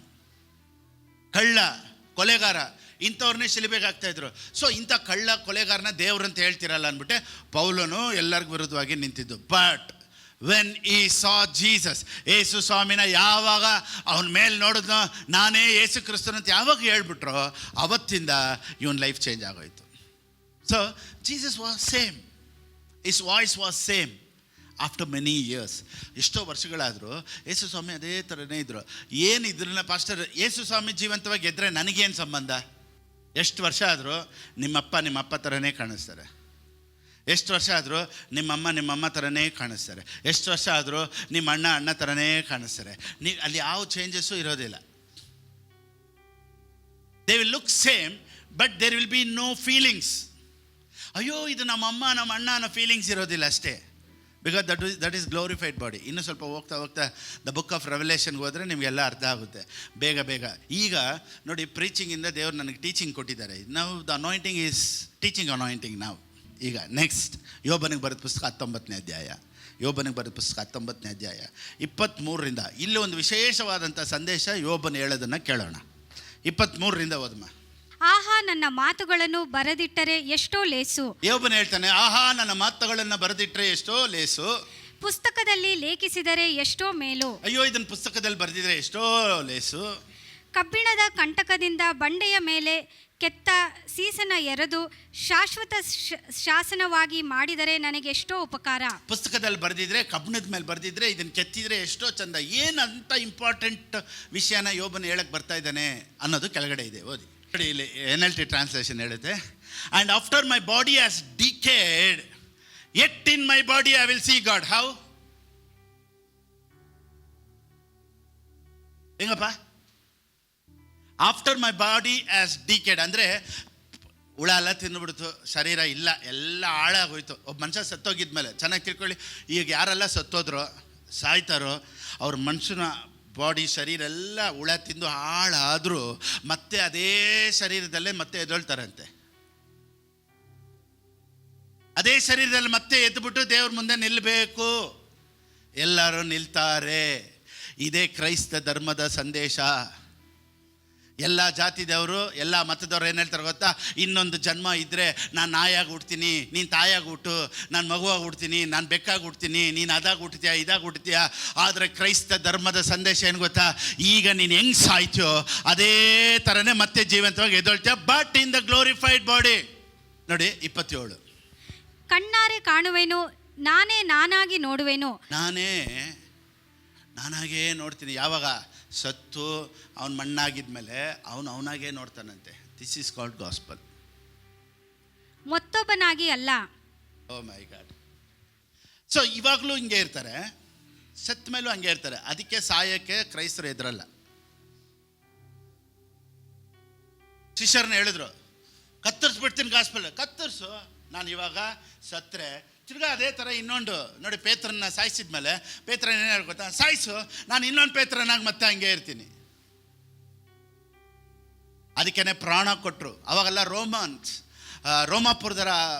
ರೋಮಾಪುರದ ಅಧಿಕಾರ ಆಡಳಿತದಲ್ಲಿ ಗೌರ್ಮೆಂಟಲ್ಲಿ ಹೆಂಗಿತ್ತು ಗೊತ್ತಾ? ಯೇಸು ಸ್ವಾಮಿನ ಯಾರೆಲ್ಲ ಸ್ವೀಕಾರ ಮಾಡ್ಕೊಂಡ್ರೆ ಹೆಂಗೆ ಸಾಯಿಸಿದ್ರು ಗೊತ್ತಾ? ಅವ್ರನ್ನ ಕುದುರೆಯಲ್ಲಿ ಕಾಲು ಕಟ್ಟಿಬಿಟ್ಟು ಅವನ ಒಂದು ಗ್ರೌಂಡಲ್ಲಿ ಕುಂತ್ಕೊಳ್ಳೋರು, ಒಂದು ಫುಟ್ಬಾಲ್ ಗ್ರೌಂಡ್ ಥರ ಎಲ್ಲರೂ ಕುಂತ್ಕೊಳ್ಳೋರು. ಎಲ್ಲ ಕುಂತ್ಕೊಂಡು ಯೇಸು ಸ್ವಾಮಿನ ಸ್ವೀಕಾರ ಮಾಡ್ಕೊಂಡವ್ರನ್ನೆಲ್ಲ ವಿಚಿತ್ರವಾಗಿ ಕೊಲ್ತಾ ಇದ್ರಂತೆ. ಒಂದು ದೊಡ್ಡ ಮರಕ್ಕೆ ಕಟ್ಟಾಕ್ಬಿಟ್ಟು ಅವ್ರನ್ನ ಕ್ಯಾಂಡಲ್ ಥರ ಯೂಸ್ ಮಾಡ್ತಾ ಇದ್ರಂತೆ. ಅವ್ರನ್ನ ಸೀಮೆಣ್ಣೆ ಹಾಕಿ ಅವ್ರ ಮೇಲೆ ಬೆಂಕಿ ಹಾಕ್ಬಿಟ್ಟು ಆ ಊರಲ್ಲಿ ಲೈಟ್ ಥರ ಯೂಸ್ ಮಾಡ್ತಾ ಇದ್ರಂತೆ ಯೇಸು ಸ್ವಾಮಿ ನಂಬರ್ನ. ಆ ಬಾಡಿ ಎಲ್ಲ ಏನು ಮಾಡೋದು ಗೊತ್ತಾ? ಬೆಂಕಿಯಲ್ಲಿ ಉರಿಯೋದಂತೆ. ಅದರಲ್ಲಿ ಎಲ್ಲರೂ ಕೈ ತಟ್ತಾ ಇದ್ದಂತೆ ಓ ಅಂತ. ಬಟ್ ಸ್ಟಿಲ್ ಆದರೂ ಅವ್ರ ಜನ ಸಾಯಿಸಿ ಪರವಾಗಿಲ್ಲ, ಯಾಕೆ ಗೊತ್ತಾ, ನಾನು ಇವಾಗ ಸತ್ರ ಮತ್ತೆ ಅದೇ ಥರನೇ ಇರ್ತೀನಿ ಅನ್ನೋ ಗಾಸ್ಪಲ್ ಆಗಲೇ ಇತ್ತು. ಅದಕ್ಕೆ ಎಲ್ಲ ಶಿಷ್ಯರನ್ನ ಚಿತ್ರಹಿಂಸಾಗಿ ಸಾಯಿಸ್ಬೇಕಾದ್ರೂ ಅವ್ರು ಏನೆಲ್ಲ ಗೊತ್ತಾ, ನಾನು ಮತ್ತೆ ಹಂಗೆ ಇರ್ತೀನಿ ತಾನೆ, ನಿನ್ನ ಕೈಲಾದರೆ ಸಾಯಿಸ್ಕೊ ಹೋಗಲೇ. ಒಬ್ಬರನ್ನ ತಲೆ ಕತ್ತರಿಸ್ತಾಯಿದ್ರು, ಒಬ್ಬರನ್ನ ಸುಟ್ಟಾಕ್ತಾಯಿದ್ರು, ಒಬ್ಬರನ್ನ ಚರ್ಮ ಎಲ್ಲ ಸುಳಿಸ್ತಾಯಿದ್ರು. ಆದರೂ ಯಾರು ಅಷ್ಟು ಧೈರ್ಯವಾಗಿ ಅಷ್ಟು ನಂಬಿಕೆಯಲ್ಲಿ ಹೆಂಗೆ ನಿಂತರು ಅಂದರೆ only because of this truth. ಇದು ಒಂದೇ ಒಂದು ಸುವಾರ್ತೆಗಾಗಿನೇ, ಇದೊಂದು ಗಾಸ್ಪಲ್ಗಾಗಿನೇ ಜನ ಅಷ್ಟು ಧೈರ್ಯವಾಗಿ ನಿಂತರು. ಮನುಷ್ಯನ ಉದ್ದೇಶ ಏನು ಗೊತ್ತಾ, ಒಬ್ಬ ಮನುಷ್ಯ ದೇವರಿಂದ ಬರ್ತಾನೆ ಮತ್ತೆ ದೇವರ ಹತ್ರ ಹೋಗ್ತಾನೆ. This is called gospel. ಕ್ರೈಸ್ತರಿಗೆ ಸಾವೇ ಇಲ್ಲ ರೀ. ಅಷ್ಟರ ಅನ್ಯರಿಗೆ ಅವ್ರಿಗೂ ಇದೆ, ಆದರೆ ಅವ್ರು ಅದೇ ಥರ ಇರ್ತಾರೋ, ಎಲ್ಲಿರ್ತಾರೋ, ಹೆಂಗಿರ್ತಾರೋ ಅದು ನಮ್ಗೆ ಗೊತ್ತಿಲ್ಲ ಅಂದರೆ they will not stand before god.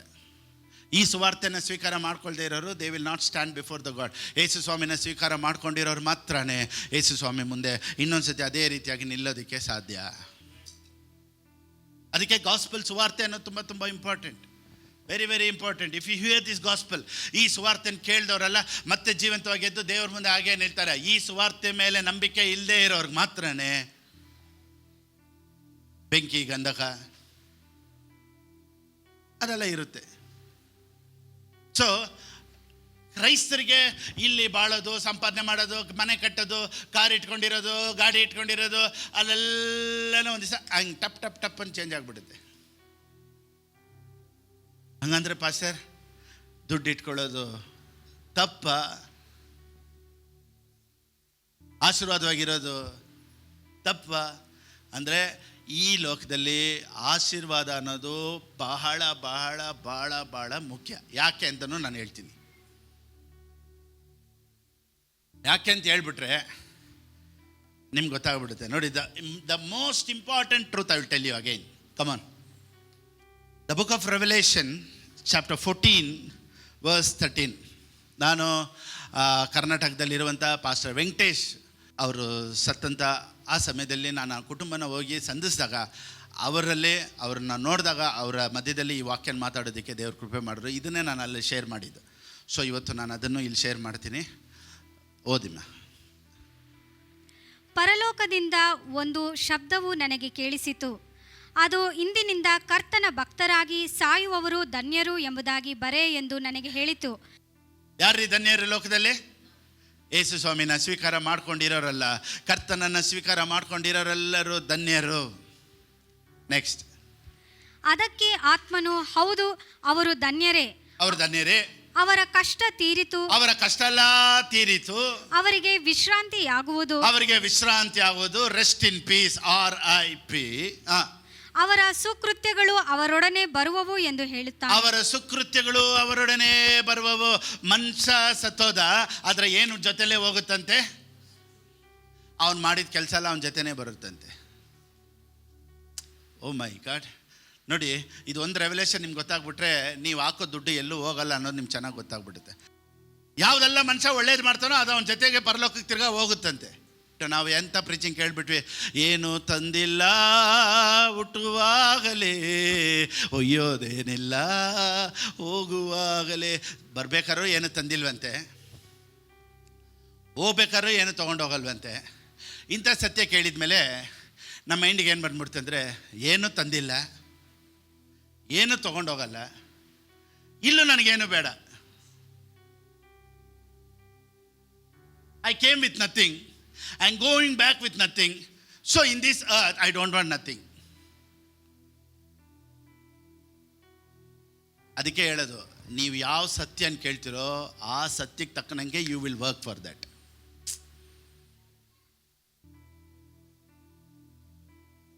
ಏನು ತಂದಿಲ್ಲ, ಏನು ಎತ್ಕೊಂಡು ಹೋಗಲ್ಲ ಅಂದಮೇಲೆ, ಇವಾಗ ನೋಡಿ, ಇದು ಎಲ್ಲಿ ಬರ್ದಿದೆ ಗೊತ್ತಾ? ಯೋಬನಿಗೆ ಬರೆದ ಪುಸ್ತಕ 1:21, ಜೋಬ್ 1:21. ಬೇಗ. ಏನು ಇಲ್ಲದವನಾಗಿ ತಾಯಿಯ ಗರ್ಭದಿಂದ ಬಂದೆನೋ, ಏನು ಇಲ್ಲದವನಾಗಿಯೇ ಗತಿಸಿ ಹೋಗುವೆನೋ. ತಿರ್ಗಾ ಹಂಗೆ ಹೋಗ್ಬಿಡ್ತೀನಿ. Naked I came from my mother's womb, and naked shall I return there. ಇದು ನಿಜನಾ? ಇದು ಒಂದು ಟೈಪಲ್ಲಿ ನಿಜ. ಎಲ್ಲರೂ ಹೇಳಿ, ಹೆಂಗೆ ಒಂದು ಟೈಪಲ್ಲಿ ನಿಜ ಅಂದರೆ, ನೇಕೆಡ್ ಐ ಕೇಮ್ ಅಂದರೆ ಬಟ್ಟೆ ಇಲ್ಲದೇ ಹುಟ್ಟೋದು. ಮಗು ಹುಟ್ಟಿದಾಗ ಬಟ್ಟೆ ಒಂದೇ ಹುಟ್ಟುತ್ತಾ? ಇಲ್ಲ. ಹುಟ್ಟಬೇಕಾದ್ರೆ ಹೆಂಗೆ ಹುಟ್ಟುತ್ತೆ? ಬಟ್ಟೆ ಇಲ್ಲದೇ ಹುಟ್ಟುತ್ತೆ. ಅದಕ್ಕೇನೆ ಮಗು ಹುಟ್ಟಿದಾಗ ಎಲ್ಲರೂ ಏನು ಮಾಡ್ತಾರೆ ಗೊತ್ತಾ, ಒಂದು ಜೊತೆ ಡ್ರೆಸ್ ತೊಗೊಂಡೋಗ್ತಾರೆ. ಒಂದು ಒಂದು ಒಂದು ಹುಡುಗಂದು ಡ್ರೆಸ್ಸು, ಅಥವಾ ಹುಡುಗಿ ಹುಟ್ಟಿದ್ರೆ ಹುಡುಗಿ ಡ್ರೆಸ್ಸು. ಅಂದರೆ ಆ ಮಗುಗೆ ಹುಟ್ಟಬೇಕಾದ್ರೆ ಡ್ರೆಸ್ ಇರಲ್ಲ, ಕರೆಕ್ಟ್, ರೈಟ್. ಆದರೆ ಹುಟ್ಟಬೇಕಾದ್ರೇ ಆ ಮಗು ಒಳಗಡೆ ಟ್ಯಾಲೆಂಟ್ ಇರುತ್ತೆ, ಹಾಡುಗಳಿರುತ್ತೆ, ಸೇವೆ ಇರುತ್ತೆ. ಡೋಂಟ್ ನೋ, ಅವನು ನಾಳೆ ಮುಖ್ಯಮಂತ್ರಿ ಆದರೂ ಆಗ್ಬೋದು, ಅವನು ನಾಳೆ ಪೊಲೀಸ್ ಆದರೂ ಆಗ್ಬೋದು, ನಾಳೆ ಆ ಮಗು ಇಂಜಿನಿಯರ್ ಆಗ್ಬೋದು, ನಾಳೆ ಆ ಮಗು ಸೇವಕನಾಗ್ಬೋದು, ನಾಳೆ ಆ ಮಗು ಪಾಸ್ಟರ್ ಆಗ್ಬೋದು, ನಾಳೆ ಆ ಮಗು ಡಾಕ್ಟ್ರ್ ಆಗ್ಬೋದು. ಮಗು ಹುಟ್ಟಿದಾಗ ಏನೂ ಇಲ್ಲದೆ ಬರಲಿಲ್ಲ, ಒಳಗಡೆ ಏನಿದೆ? ಡಾಕ್ಟರ್ ಇದೆ, ಇಂಜಿನಿಯರ್ ಇದೆ, ಪ್ರೀಚರ್ ಇದೆ, ಮಿಲಿಯನೇರ್ ಆಗ್ಬೋದು, ಏನೇನೆಲ್ಲ ಇದೆಯೋ. ನಾಳೆ ಅವ್ನು CM ಆಗ್ಬೋದು, MLA ಆಗ್ಬೋದು, ಪ್ರೊಫೆಸರ್ ಆಗ್ಬೋದು, ಏನಾಗ್ಬೋದು. ಆ ಮಗು ಹತ್ರ ಏನಿದೆ? ಎಲ್ಲ ಇದೆ, ಬಟ್ಟೆ ಒಂದಿಲ್ಲ ಅಷ್ಟೇ. ಸೊ ಬೈಬಲ್ ಹೇಳುತ್ತೆ, ಅವನು ಹೋಗ್ಬೇಕಾದ್ರೆ ಅವನ ಜೊತೆ ಎಲ್ಲನೂ ಹೋಗುತ್ತಂತೆ. ಸರಿ, 14:13, ರೆವಲ್ಯೂಷನ್ 14:13. ಅದಕ್ಕೆ ಆತ್ಮನು, ಹೌದು ಹೌದು, ಅವರು ಧನ್ಯರೇ, ಅವ್ರು ಧನ್ಯರೇ, ಅವರ ಕಷ್ಟ ತೀರಿತು. ಅವ್ರ ಕಷ್ಟ ಎಲ್ಲ ತೀರೋಯ್ತಪ್ಪ. ಇನ್ಮೇಲೆ ಸತ್ರೆ ಅವ್ರ ಕಷ್ಟ ಎಲ್ಲ ತೀರೋಯ್ತು, ಅವರಿಗೆ ವಿಶ್ರಾಂತಿ ಆಗುವುದು. ಅವ್ರ ವಿಶ್ರಾಂತಿ ಆಗುವುದು. ಅದಕ್ಕೆ ಒಬ್ಬ ಮನುಷ್ಯ ಸತ್ತ ಮೇಲೆ RIP ಅಂತ ಹಾಕೋದೇನು ಗೊತ್ತಾ? Rest in peace. ಅಂದರೆ ಇನ್ಮೇಲೆ ಬಾಡಿಗೆ ಕಟ್ಟಂಗಿಲ್ಲ, ಕರೆಂಟ್ ಬಿಲ್ ಕಟ್ಟಂಗಿಲ್ಲ, ರೇಷನ್ ತಗೊಳ್ಳಂಗಿಲ್ಲ, ಸ್ಕೂಲ್ ಫೀಸ್ ಕಟ್ಟಂಗಿಲ್ಲ. ಸೊ ನಾವು ಈಸ್ ಇನ್ ರೆಸ್ಟ್ ಸತ್ತ ಮೇಲೆ. ನೆಕ್ಸ್ಟ್, ಅವರ ಸುಕೃತ್ಯಗಳು ಅವರೊಡನೆ ಬರುವವು ಎಂದು ಅವರ ಹೇಳುತ್ತಾನೆ. ಸುಕೃತ್ಯಗಳು ಅವರೊಡನೆ ಬರುವುದಂತೆ. ಸೊ ಅವನು ಹೋಗ್ಬೇಕಾದ್ರೆ ಅವನ ಜೊತೆಲಿ ಏನು ಹೋಗುತ್ತಂತೆ? ಅವನೇ ಮಾಡಿದೆಲ್ಲ ಒಳ್ಳೆಯದು, ಕೆಟ್ಟದಲ್ಲ, ಅವ್ನು ಮಾಡಿದ ಒಳ್ಳೆಯದೆಲ್ಲ ಜೊತೆಲೇ ಹೋಗುತ್ತಂತೆ. Oh my God, praise Lord, God bless you brother. ಅವ್ನು ಮಾಡಿದೆಲ್ಲನೂ ಅವನ ಜೊತೆಲೇ ಹೋಗುತ್ತೆ. ಸೊ ಮನುಷ್ಯ ಸತ್ತ ಮೇಲೆ ಅವನು ಈ ಭೂಮಿಯಲ್ಲಿ ಏನನ್ನೆಲ್ಲ ಒಳ್ಳೇದು ಮಾಡಿದ್ನೋ ಅದೆಲ್ಲ ಅವನ ಜೊತೆನೇ ಬರುತ್ತೆ. ನೋಡಿ, ಜೊತೆಗೆ ಬಂದಮೇಲೆ ಏನು ಗೊತ್ತಾ? ನೀವು ಮಾಡಿದ ಒಳ್ಳೇದೆಲ್ಲ ಮೇಲೆ ಮಾತಾಡುತ್ತೆ. ಇವಾಗ ನಾನು ನೋಡಿ, ಇವಾಗ ಒಂದು 30,000 ರೂಪಾಯಿ ಬಾಡಿಗೆ ಕಟ್ತೀನಿ ಅಂತ ಇಟ್ಕೊಳ್ಳಿ. ಈ ಚರ್ಚಲ್ಲಿ 30,000 ರೂಪಾಯಿ ಬಾಡಿಗೆ ಕಟ್ತೀನಿ. ಈ 30,000 ರೂಪಾಯಿಗೆ ಯಾರೆಲ್ಲ ಕಾಸು ಹಾಕ್ತಾರೋ ಅಥವಾ ನಾನು ಹಾಕ್ತೀನೋ, ಈ 30,000 ರೂಪಾಯಿನೂ ಮೇಲೆ ಬಂದು ನಿಲ್ಲುತ್ತೆ. ಯಾಕೆ ಗೊತ್ತಾ? ಈ 30,000 ರೂಪಾಯಿ ಬಾಡಿಗೆಯಲ್ಲಿ ಇಷ್ಟು ಜನ ಆರಾಧನೆ ಮಾಡಿದ್ರು, ಇಷ್ಟು ಜನ ಯೇಸು ಸ್ವಾಮಿನ ಸ್ವೀಕಾರ ಮಾಡಿದ್ರು, ಇಷ್ಟು ಜನ ದೇವ್ರನ್ನ ನಂಬಿದ್ರು, ಕೈ ತಟ್ಟಿದ್ರು, ಅವ್ರಿಗೆ ಅದ್ಭುತ ನಡೀತು, ಇಷ್ಟು ಜನಕ್ಕೂ ಆಶೀರ್ವಾದವಾಗಿತ್ತು ಈ 30,000. ನಾಳೆ TT ಒಂದು ತೊಗೊಳ್ತೀನಿ ಅಂತ ಇಟ್ಕೊಳ್ಳಿ, 15 ಲಕ್ಷ TTಗೆ ಯಾರೋ ಒಬ್ರು ಕೊಟ್ಟರು ಅಂದರೆ ಆ 15 ಲಕ್ಷ ಮೇಲೆ ಬಂದು ಮಾತಾಡುತ್ತಂತೆ. ಏನು ಅಂದರೆ, ಈ 15 ಲಕ್ಷ ನಾನು ಗಾಡಿಗೆ ಹಾಕಿದ್ರಿಂದನೇ ಹೊಸ ಹೊಸ ಆತ್ಮಗಳೆಲ್ಲ TTಯಲ್ಲಿ ಬಂದು ಕುಂತ್ಕೊಂಡ್ರು. ಆ TTಯಲ್ಲಿ ಬಂದವರೆಲ್ಲ ದೀಕ್ಷಾಸ್ಥಾನ ತಗೊಂಡ್ರು, ಅವರೆಲ್ಲ ಯೇಸು ಸ್ವಾಮಿನ ಸ್ವೀಕಾರ ಮಾಡಿಕೊಂಡ್ರು. ಸೊ ಆ TTಯಲ್ಲಿ ಬಂದವರು ರಕ್ಷಣೆ ಹೊಂದಿ ಪರಲೋಕಕ್ಕೆ ಬಂದಾಗ ಈ TTಗೆ ಯಾರೆಲ್ಲ ಕಾಸು ಹಾಕಿರ್ತಾರೋ ಅವ್ರಿಗೆಲ್ಲ ಆಶೀರ್ವಾದ ಪರಲೋಕದಲ್ಲಿ ಕರಗಳನ್ನು ತಟ್ಟಿ ಅವ್ರಿಗೆ ಯು ಆರ್ ವೆಲ್ಕಮ್ ಅಂತ ಹೇಳ್ತಾರೆ. ಇವಾಗ ನಾನೊಂದು XUV 700 ತೊಗೊಂಡಿದ್ದೀನಿ ಅಂದರೆ ಅದು 32 ಲಕ್ಷ ಅಂತ ಇಟ್ಕೊಳ್ಳಿ. 32 ಲಕ್ಷನೂ ಇದಕ್ಕೆ ಯಾರೆಲ್ಲ ಕೊಟ್ಟರು, ಅದಕ್ಕೆ ನಾನು EMI ಕಟ್ಕೊಂಡ್ಬಿಡ್ನೋ, ಅದಕ್ಕೆ ನಾನು ಫುಲ್ ಅಮೌಂಟ್ ಪೇ ಮಾಡಿದ್ನೋ, ಆ ಕಾರು ಒಂದು ದಿವಸ ಮಾತಾಡುತ್ತೆ. ಪಾಸ್ಟರ್ ಫಿಲಿಪ್ ಬಾಬು ಓಡಾಡಿದಂಥ ವೆಹಿಕಲು ಇದರಲ್ಲೇ ತುಮಕೂರ್ಗೆ ಹೋಗಿ ಪಾಸ್ಟರ್ ವೆಂಕಟೇಶನ್ ನೋಡಿದ್ರು, ಇದರಲ್ಲೇ ಬೀದರ್ಗೆ ಹೋದ್ರು, ಇದರಲ್ಲೇ ಹುಬ್ಳಿಗೆ ಹೋದರು, ಇದರಲ್ಲೇ ಎಲ್ಲ ಕಡೆನೂ ರೌಂಡ್ ಹೊಡೆದ್ರು ಅಂತ ಆ XUVಗೆ ದುಡ್ಡು ಹಾಕಿದಂಥ ಆ ದುಡ್ಡನ್ನು ಒಂದು ದಿವಸ ಮಾತಾಡುತ್ತಂತೆ. ಸೊ ನಾನು ಹಾಕೋ ಬಟ್ಟೆ ಆಗಲಿ, ನಾನು ಇಟ್ಕೊಂಡಿರುವ ವಸ್ತು ಆಗಲಿ, ಏನೇ ಆಗಲಿ, it should glorify god.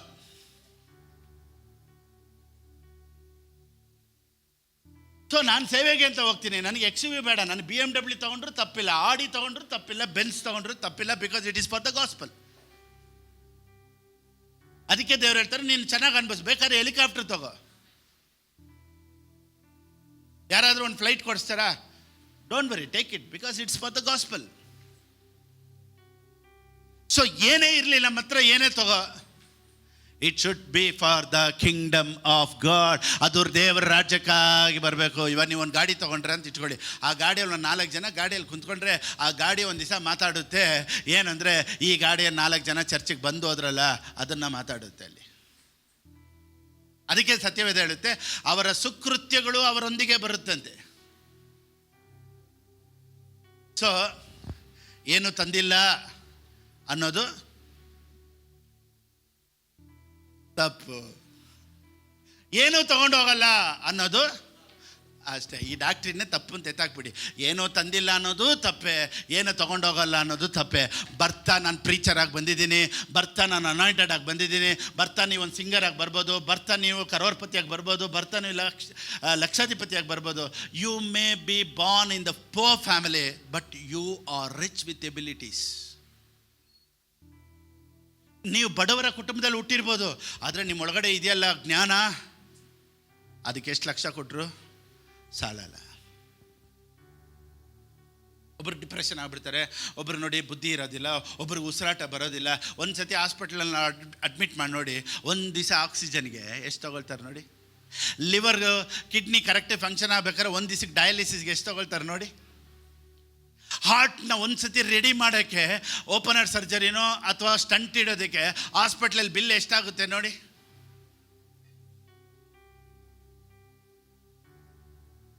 So every part is very very costly in your body. ಒಂದೊಂದು ಭಾಗನೂ ನಿನ್ನ ಶರೀರದಲ್ಲಿ ಕೋಟಿಗೆ ಬೆಲೆ ಬಾಳುತ್ತೆ. ಸೊ ಏನು ಇಲ್ಲದೆ ಅವನಾಗಿ ಬರಲಿಲ್ಲ. ನೀನು ಕಲ್ಲೋ ಮಣ್ಣೋ ಅಥವಾ ಒಂದು ರಬ್ಬರೋ ಪ್ಲಾಸ್ಟಿಕ್ಕೋ ಅಲ್ಲ. ಅಯ್ಯೋ, ಯು ಆರ್ ವಂಡರ್ಫುಲ್. ಪಕ್ಕದಲ್ಲಿ ನೋಡಿ ಹೇಳಿ, ಯು ಆರ್ ವಂಡರ್ಫುಲ್ ಹೇಳಿ. ಸತ್ತ ಮೇಲೆ ಕಣ್ಣು ದಾನ ಮಾಡಿ ಅಂತ ಹೇಳ್ತಾರಲ್ಲ, ಕಣ್ಣು ದಾನ ಮಾಡಿ ಅಂತಾರೆ. ಕೆಲವು ಕಣ್ಣುಗಳಿಗೆ 10 ಲಕ್ಷ ಕೊಡ್ತಾರೆ. ಹಾರ್ಟ್ ಟ್ರಾನ್ಸ್ಪ್ಲಾಂಟೇಷನ್ ಮಾಡ್ತಾನೆ, ಹಾರ್ಟ್ಗೆ ಒಂದು 10 ಲಕ್ಷ ಇರ್ತೈತೆ, ಕಿಡ್ನಿಗೆ ಇಷ್ಟೋ ಲಕ್ಷ ಇರ್ತೈತೆ, ಎಷ್ಟೋ ಕೋಟಿ. ನೀವು ಅಕೌಂಟ್ ನೋಡ್ಬಿಟ್ಟು ಅಯ್ಯೋ ನನ್ನ ಅಕೌಂಟಲ್ಲಿ ಏನಿಲ್ಲ, ಅಯ್ಯೋ ನನ್ನ ಅಕೌಂಟಲ್ಲಿ ಏನಿಲ್ಲ, ಜೀರೋ ಬ್ಯಾಲೆನ್ಸ್ ಬೇಕಾದ್ರೆ ಝೀರೋ, ನೀನಲ್ಲ ಝೀರೋ. ನೀನು ಮನ್ಸು ಮಾಡಿದ್ರೆ ಇವತ್ತು ಕೋಟಿ ಸಂಪಾದನೆ ಮಾಡೋಷ್ಟು ಕೆಪಾಸಿಟಿ ಇದೆ. ಇವತ್ತು ನಿಂತರ ಲಕ್ಷ ಇಲ್ಲ, ಆದರೆ ನಾಳೆ ಲಕ್ಷ ಕೋಟಿ ಟರ್ನ್ಔಟ್ ಮಾಡುವಂಥ abilities God has kept you. You can turn over crores. You have that ability inside you.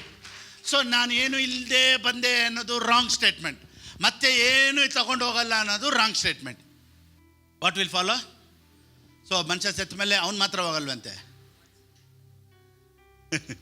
ಅವ್ನು ಕೊಟ್ಟಂಥ ಕಾಣಿಕೆಯನ್ನು ಜೊತೆಗೆ ಹೋಗುತ್ತೆ, ಅವ್ನು ಕೊಟ್ಟಂಥ ದಶಮಾಂಶಕ್ಕೆ ಜೊತೆಗೆ ಹೋಗುತ್ತೆ, ಅವ್ನು ಮಾಡಿದಂಥ ಒಳ್ಳೆ ಕಾರ್ಯಗಳೆಲ್ಲ ಅವನ ಜೊತೆಲೇ ಹೋಗ್ಬಿಡುತ್ತಂತೆ.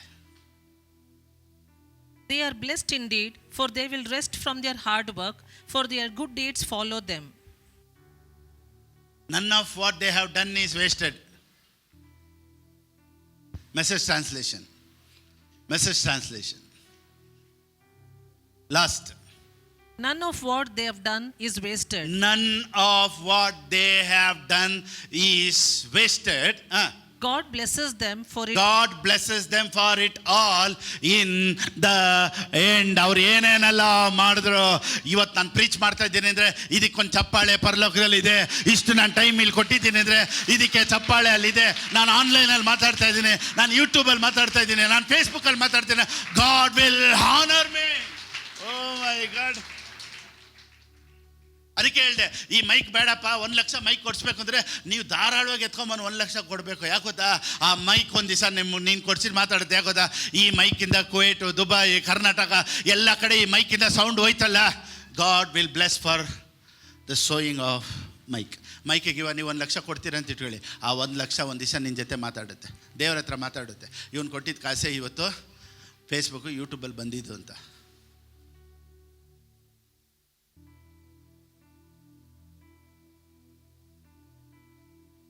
Amen. Praise the Lord. So ಮನುಷ್ಯನ ಅಂತ್ಯ ನೋಡಿ, ಎಲ್ಲರಿಗೂ ಸಾಯಬೇಕು ಅಂತ ನಾನು ಹೇಳಿಲ್ಲ. ಸಾಯುವಾಗ they will have one connection with God. ಅದಕ್ಕೆ ಒಂದು ಸೇವಕರು ಈ ರೀತಿ ಹೇಳಿದ್ರು. ಒಂದು ಪಾಸ್ಟ್ರು ಅವ್ರು ಸಾಯ್ಬೇಕಾದ್ರೆ 88 ಇಯರ್ಸ್ವರೆಗೂ ಅವ್ರು ಒಂದು ದಿವಸನೂ ನಾನು ಸಾಯ್ತೀನಿ ಅಂತ ಹೇಳಲೇ ಇಲ್ವಂತೆ. 88 ವರ್ಷವರೆಗೂ ಸಾಯ್ತೀನಿ ಅಂತ ಹೇಳಿಲ್ವಂತೆ. 88 ವರ್ಷವರೆಗೂ ಸೇವೆ ಚೆನ್ನಾಗಿ ಮಾಡ್ತಾಯಿದ್ದಾನೆ.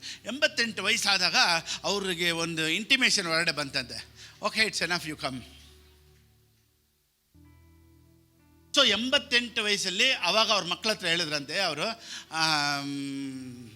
ನನಗೆ ಸಾಕಾಗಿದೆಪ್ಪ, ನಾನು ಹೋಗ್ಬೇಕು ಅನ್ನಿಸ್ತೈತೆ ಅಂತ ಅಂತ. ಯಾಕೆ ಗೊತ್ತಾ, ಒಂದು 88, 90, 95ಗೆಲ್ಲ ಈ ಶರೀರ ಫಾಸ್ಟಾಗಿ ಮೂವ್ ಆಗೋದಕ್ಕೆ ಅವ್ರ ಜೊತೆಗೆ ಸ್ವಲ್ಪ ಹೊಂದಾಣಿಕೆ ಆಗದೇ ಇರೋದ್ರಿಂದ ಅವ್ರು ಏನು ಅನ್ಕೊತಾರೆ ಅಂದರೆ, ಅಟ್ಲೀಸ್ಟ್ ಇನ್ನೊಂದು ಫ್ರೆಶ್ ಲೈಫ್ ಸ್ಟಾರ್ಟ್ ಮಾಡ್ಬೋದಲ್ಲ ಮೇಲೆ ಹೋದರೆ, ಅಲ್ಲಿ ಹೋದರೆ ಇನ್ನೂ ಸ್ವಲ್ಪ ಎನರ್ಜೆಟಿಕ್ ಆಗಿರುತ್ತಲ್ವ ಅಂತ ಹೇಳಿ ಅವರೇ ಏನು ಮಾಡ್ತಾರಂತೆ, ಸಾಕು ಎಲ್ಲ ನೋಡಿದಾಯಿತು, ಇಟ್ಸ್ ಎನಫ್, ನಾವು ಇಟ್ಸ್ ಟೈಮ್ ಟು ಗೋ, ನಾನು ಹೋಗೋಂಥ ಸಮಯ ಬಂತು ಅಂತ ವಯಸ್ಸಾಗಿದ್ಮೇಲೆ ಎಲ್ಲ ಕಾರ್ಯ ಮಾಡಿದ್ಮೇಲೆ, ಸಾಧನೆ ಮಾಡಿದ್ಮೇಲೆ, ಮಕ್ಕಳು ಮೊಮ್ಮಕ್ಕಳು ನೋಡಿ ಚರ್ಚೆಲ್ಲ ಕಟ್ಟಿ ಸೇವೆ ಎಲ್ಲ ಮಾಡಿ ತುಂಬ ಸಾಧನೆ ಮಾಡಿದ್ಮೇಲೆ ಹೋಗ್ತೀನಿ ಅಂತ ಹೇಳಿದ್ರು. ನೀನು ಇನ್ನೂ ಏನು ಮಾಡಿಲ್ಲ, ಈಗಲೇ ಹೋಗ್ತೀನಿ ಅಂತ್ಯ.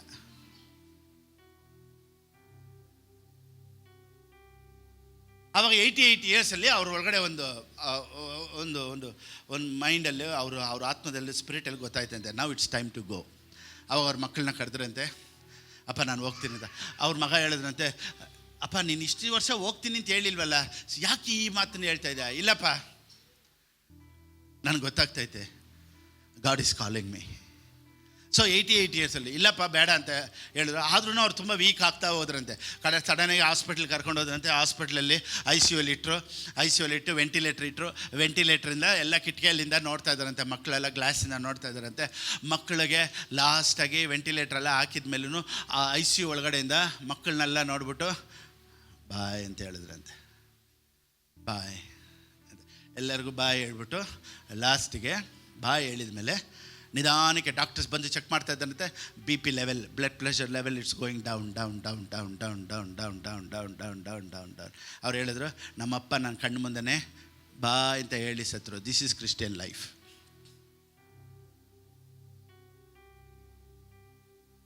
ಅದೇ ಪಾಸ್ಟ್ ಇನ್ನೊಂದು ಸಾಕ್ಷಿ ಹೇಳ್ತಾರೆ. ನಮ್ಮಮ್ಮ ಸಾಯ್ಬೇಕಾದ್ರೆ 90 ವಯಸ್ಸು, 90 ಇಯರ್ಸಲ್ಲಿ ಅವ್ರು ಸಾಯ್ತೀನಿ ಅಂತ ಹೇಳಲೇ ಇಲ್ವಂತೆ. 90 ವರ್ಷದಲ್ಲೇ ಅವ್ರು ಹೇಳಿದ್ರಂತೆ, ಅಪ್ಪ ನಾನು ಹೋಗ್ಬೇಕು ಅಂತ 2 ದಿವಸದ ಮುಂಚೆ ಹೇಳಿದ್ರಂತೆ, ನಾನು ಎಲ್ಲರನ್ನೂ ನೋಡಬೇಕು, ಮಕ್ಕಳನ್ನೆಲ್ಲ ಕರ್ಕೊಂಬ, 90 ಇಯರ್ಸ್ ಆಗಿದ್ಮೇಲೆ 90 ವಯಸ್ಸಿಗೆ ನಾನು ಹೋಗ್ತೀನಿ, ಸಾಕಾಯಿತು.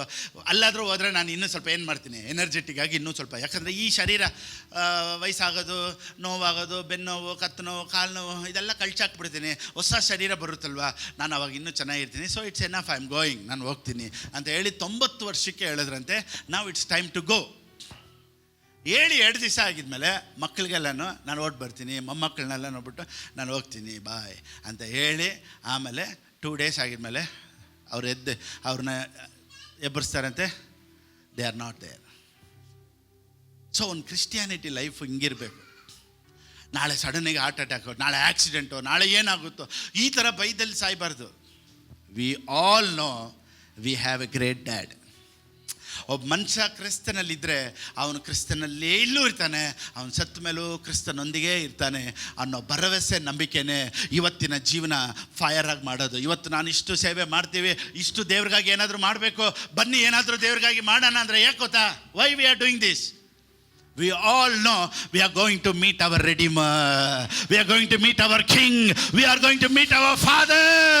Amen. ಇಂಥ ಒಂದು ಮೆಸೇಜ್ ಇದುವರೆಗೂ ಕೊಟ್ಟಿದ್ದಿಲ್ಲ. This is the first resurrection day message I am giving you. ಗೊತ್ತಿಲ್ಲ, I was inspired to tell this. ಇವತ್ತು ಅದೊಂದು ಟೀಚಿಂಗ್ ಅನಾಯಿಂಟಿಂಗ್ ನನ್ನ ಮೇಲೆ ಇತ್ತು. I have to teach this. ಮುಖ್ಯವಾದಂಥ ಪ್ರಸಂಗ, ಕರ್ನಾಟಕನೂ ಕೇಳಬೇಕು, ಅದಕ್ಕೆ ಕನ್ನಡನೂ ಬಿಟ್ಟಿಲ್ಲ. ಅದಕ್ಕೇ ನಾವು ಕೆಲಸ ಮಾಡಬೇಕಾದ್ರೆ ಜಾಗರೂಕತೆಯಿಂದ ಕೆಲಸ ಮಾಡಿ. ಯಾಕೆ ಗೊತ್ತಾ? ನಾನು ಕೆಲಸ ಮಾಡಿ ದೇವ್ರಿಗಾಗಿ ಏನಾದರೂ ಮಾಡಬೇಕು. ನೀನು ಸೇರಿಸಿಟ್ಟಿದ್ದೆಲ್ಲ ನಿನ್ನ ಮನೇಲಿ ಇಟ್ಟಿದ್ಯಾ, ಜಾಗ ಏನಕ್ಕೂ ಪ್ರಯೋಜನ ಅಲ್ವಾ? ಅದೆಲ್ಲ ಮಾತಾಡಲ್ಲ. ನಿನಗಾಗಿ ನೀನು ಇಟ್ಟಿದ್ದು ಯಾವುದೂ ಮಾತಾಡಲ್ಲ. ನೀನು ಸೇವೆಗಾಗಿ ಏನೆಲ್ಲ ಮಾಡ್ದೋ ಅದೆಲ್ಲ ಮಾತಾಡುತ್ತೆ.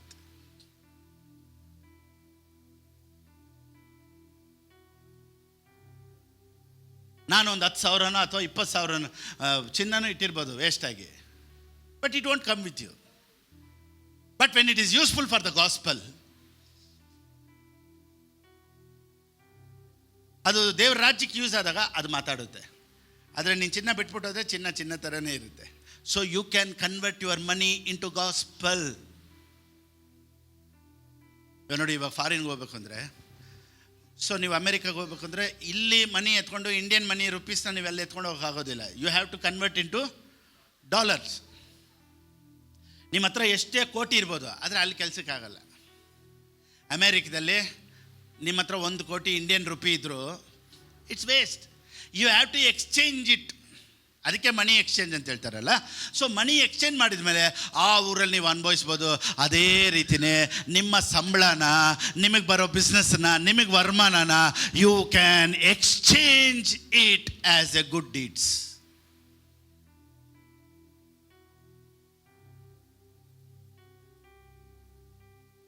Price the Lord. ಸೊ ನನ್ನ ಗಾಡಿ ಯಾರನ್ನಾದ್ರು ಡ್ರಾಪ್ ಪಿಕಪ್ಗೆ ಹೋಗ್ತಾಯ್ತಾ, ಐ ಆಮ್ ಸೋ ಹ್ಯಾಪಿ. ನನ್ನ ಟೂ ವೀಲರಲ್ಲಿ ಒಬ್ಬರು ಚರ್ಚಿಗೆ ಬರ್ತಾರಾ, if I am picking one person, I am so happy. ಇವ ನಿಮ್ಮ ದುಡ್ಡು, ನಿಮ್ಮ ಸಂಪಾದನೆ ಯಾರಿಗೆ ಪ್ರಯೋಜನ ಆಗ್ತೈತೆ ಯೋಚನೆ ಮಾಡಿ ನೋಡಿ. If it is useful, one day it will give test money. ದೇವರು ಅದಕ್ಕಾಗಿ ನಿನ್ನನ್ನು ಆಶ್ವಸ್ತಾರೆ. ಓ ಮೈ ಗಾಡ್. ಎಷ್ಟು ಜನಕ್ಕೆ ಇವತ್ತು ರಿಸರಕ್ಷನ್ ಡೇ ಮೆಸೇಜ್ ಚೆನ್ನಾಗಿತ್ತು. ನೀನು ಲೈಫಲ್ಲಿ ಮರಿಬಾರ್ದು ಇದನ್ನು. ಮರಿಬಾರ್ದಲ್ಲ, ಮರೆಯೋಕ್ಕಾಗಲ್ಲ.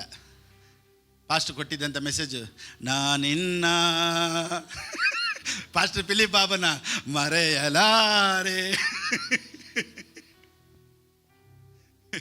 ಯಾರಾದರೂ ಸತ್ತೋದ್ರೆ ನಾವೇನು ಹೇಳ್ತೀವಿ ಗೊತ್ತಾ, ಕ್ರಿಸ್ತನಲ್ಲಿ ನಿದ್ರೆ ಹೋಗಿದ್ದಾರೆ ಅಂತ ಹೇಳ್ತೀವಿ. ಮೊನ್ನೆ ಹೋದ್ವಿ, ಪಾಸ್ಟರ್ ವೆಂಕಟೇಶ್ನ ನೋಡಿದ್ವಿ. ಅವ್ರನ್ನ ನೋಡಿದಾಗ ಅಲ್ಲಿ ಇದೇ ಮಾತನ್ನೇ ಹೇಳಿದೆ.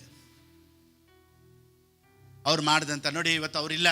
ಅವ್ರ ಹಾಡುಗಳು ಅಬ್ರಾಹ್ಮನ ದೇವರು, ಏಸಪ್ಪ ಏಸಪ್ಪ, ಈ ಹಾಡೆಲ್ಲ ಏನು ಮಾಡ್ತಾಯಿದ್ದೆ. ಅವ್ರು ಇಲ್ಲಾಂದ್ರೆ ಇಲ್ಲಿ ಆಡ್ತಾ ಇರ್ತಾರೆ. ಸೊ ಅವ್ರು ಬಂದರು, ಬೆರಿಗೈಲಿ ಬಂದ್ರಾ, ಹಾಡೊಂದಕ್ಕೆ ಬಂದರು, ಒಂದು ಚರ್ಚ್ ಒಂದಕ್ಕೆ ಬಂದರು, ಅವ್ರು ಮೂರು ಮಕ್ಕಳೊಂದಕ್ಕೆ ಬಂದರು, ವಿಶ್ವಾಸಿಗಳಿಗೊಂದು ಬಂದರು, ಎಲ್ಲನೂ ಮಾಡಿದ್ರು, ಹೋದರು. ಇವಾಗ ಅವ್ರು ಹೋದ್ರೂ ಏನಾಗ್ತೈತೆ, ಹಾಡು ಇನ್ನೂ ಆಡ್ತಾ ಇದ್ದಾರೆ, ಚರ್ಚ್ ಇನ್ನೂ ಹಂಗೆ ಐತೆ, ಮಕ್ಳು ಇನ್ನೂ ಹಂಗೆ ಇದ್ದಾರೆ. So he will rest now, that's all.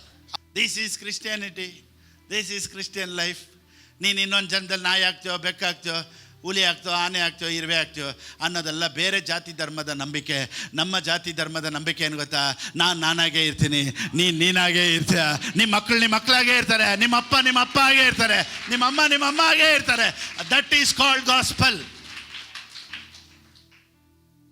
ಯಾರಾದರೂ ನಿಮ್ಮನ್ನು ಸಾಯಿಸ್ಬಿಡ್ತೀನಿ ಅಂದರೆ, ಹೋಗಲೇ.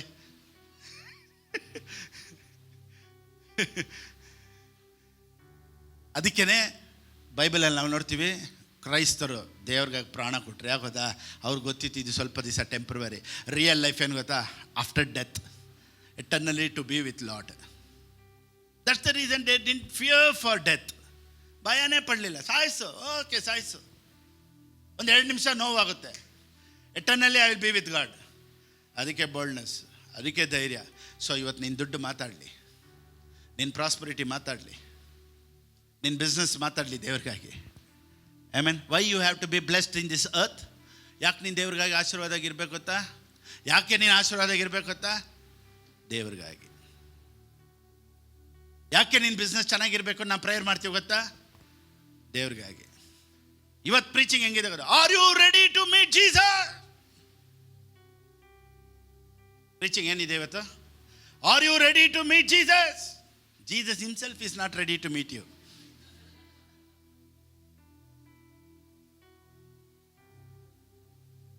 Do you know that? ಎಲ್ಲರೂ ಏನು ಹೇಳ್ತಾರೆ ಗೊತ್ತಾ, ನೀನು ದೇವರನ್ನ ಮೀಟ್ ಮಾಡೋಕ್ಕೆ ರೆಡಿನಾ? ದೇವರೇ ರೆಡಿ ಇಲ್ಲಪ್ಪ ನೀನು ಮೀಟ್ ಮಾಡೋಕ್ಕೆ. ಯಾಕೆ ಗೊತ್ತಾ, ಇನ್ನೂ ಸ್ವಲ್ಪ ಏನಾದರೂ ಮಾಡು ಅಂತ ದೇವರೇ ನಿನಗೆ ಹೋದ್ರೆ ಹೋಗಲಿ ಅಂತ ಇನ್ನೂ ಸ್ವಲ್ಪ ಜೀವನ ಎಕ್ಸ್ಟೆಂಡ್ ಮಾಡ್ತಾ ಇದ್ದಾರೆ. ಹಾರ್ಟ್ ಅಟ್ಯಾಕ್ ಬಂದರು, ಇನ್ನೂ ಸ್ವಲ್ಪ ಇರು, ಏನಾದರೂ ದೇವ್ರಿಗಾಗಿ ಮಾಡು, ಅಟ್ಲೀಸ್ಟ್ ನಿಮ್ಮ ಮಕ್ಳಿಗೆ ಯೂಸ್ ಆಗಿರೋ, ನಿಮ್ಮ ಮಕ್ಕಳಿಗೆ ಯೂಸ್ ಆಗಿರೋ, ದೇವ್ರ ಬಗ್ಗೆ ಏನಾದರೂ ಮಾಡು, ಸೇವೆ ಮಾಡು ಅಂತ God is extending your life. Why? ಏನಾದರೂ ಲೋಕಕ್ಕೆ ದೇವ್ರಿಗಾಗಿ ಆಶೀರ್ವಾದಾಗಿರಬೇಕು, ದೇವರೇ ಕೊಟ್ಟು ಏನೂ ಮಾಡಿಲ್ಲ. ಈಗಲೇ ರೆಡಿನಾ ದೇವರೇ, ರೆಡಿನಾ ದೇವರೇ, ನಾನು ಬರಲ್ಲ ಅಂತ. ದೇವರೇ ಹೇಳ್ತಾರೆ, ಬಾ ಬೇಡ, ನೀನು ಸ್ವಲ್ಪ ದಿವಸ ಇರು ಅಲ್ಲೇ. ಇಲ್ಲ ನಾನು ಬರ್ತೀನಿ. ಇಲ್ಲ ದೇವರೇ ನಾನು ಬರಬೇಕು. ದೇವ್ರು ಹೇಳ್ತಾರೆ, ವೆಯ್ಟ್ ಮಾಡಪ್ಪ, ಇಲ್ಲಿ ಬಂದು ಏನು ಮಾಡ್ತೀಯ ನೀನು?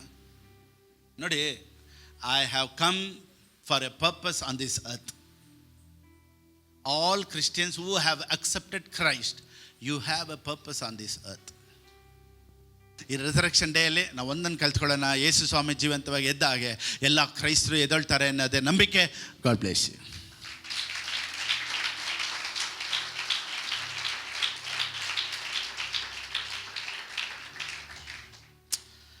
ದೇವ್ರ ರಾಜ್ಯಕ್ಕಾಗಿ ಕೊಡಬೇಕು ಅನ್ನೋರು ಹೇಗೆ ಕೊಡಬೇಕು ಅನ್ನೋದು ಸ್ಕ್ರೀನಲ್ಲಿದೆ. ಆ ರೀತಿ ನೀವು ಕೊಡ್ಬೋದು. ದೇವರು ನಿಮ್ಮನ್ನು ಆಶ್ವಸ್ಲಿ.